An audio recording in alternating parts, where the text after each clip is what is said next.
नमस्कार मित्रांनो, स्वागत आहे परत एका नवीन व्हिडिओमध्ये। आज मी आलो आहे बीड बस्तानाच्या विकास प्रकल्पावर एक खास अपडेट घेऊन।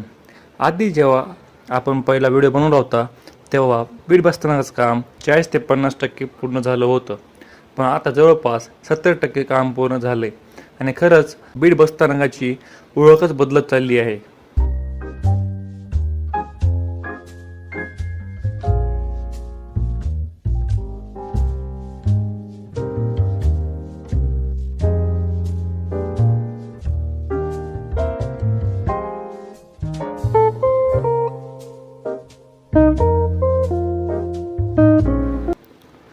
मित्रांनो, बीड बस्ताना सुधारण्यामध्ये सगळ्यात मोठा फायदा म्हणजे आता पावसाळ्यात पाणी साचण्याची समस्या कायमची दूर होणार आहे।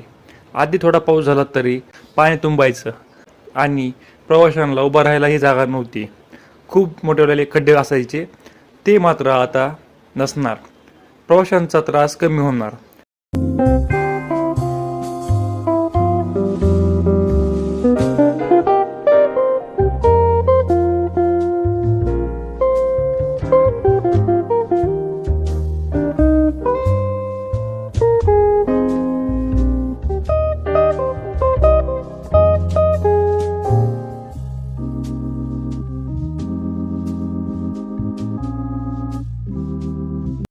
पण आता योग्य नियोजनामुळे हा प्रश्न मिटणार आहे। पूर्वी बस फक्त एका बाजूला थांबायच्या, पण आता नव्या प्लॅनिंगनुसार दोन्ही बाजूनी बस थांबतील। येणाऱ्या जाणाऱ्या बसेसची एंट्री बदलल्यामुळे प्रवाशांना बस शोधणं खूप सोपं होणार आहे। त्यासोबतच नवे टॉयलेट्स, वेटिंग रूम्स आणि आधुनिक सुविधा असलेली इमारती बांधल्या जात आहेत। खरंच बीडकरांसाठी हे बसस्थानक एक उत्तम भेट ठरणार आहे।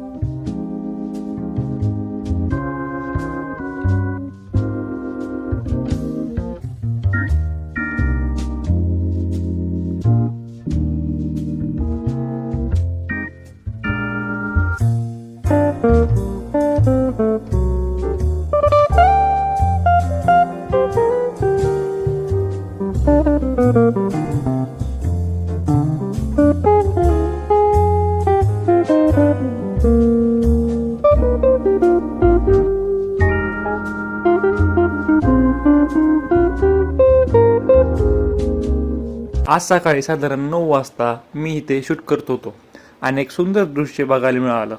काही कर्मचारी आपल्या लालपरीला स्वच्छ करत होते। प्रवाशांसाठी त्यांना मस्त चमकवत होते।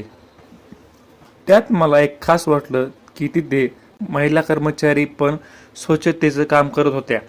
खरंच स्त्री पुरुष समानतेचं हे एक जिवंत उदाहरण आहे। मित्रांनो, हे पाहता मला एक गोष्ट समजली की कुठलाही मोठी संस्था असेल किंवा कुठलाही मोठं एखादं कॉर्पोरेशन कंपनी असेल, उदाहरणार्थ आपलं MSRTC अर्थातच महाराष्ट्र शासनाची बस सेवा असेल, ह्यामध्ये प्रत्येकाचं महत्त्वाचं योगदान असतं। एकाही माणसाने काटकसर केली तर आपल्या सुखसुविधामध्ये नक्कीच अडथळा निर्माण होतो। म्हणून मला वाटतं की हे नवीन बसस्थानक फक्त इमारती किंवा सुविधा नाहीत, तर इथल्या लोकांच्या कष्टाचं फळ आहे। पुढच्या काही महिन्यात जेव्हा संपूर्ण प्रकल्प पूर्ण होईल तेव्हा बीडकरांना नक्कीच अभिमान वाटेल। तर मित्रांनो, तुम्हाला हा व्हिडिओ कसा वाटला हे कमेंटमध्ये नक्की सांगा व अशाच नवीन व्हिडिओसाठी चॅनलला सबस्क्राईब करा।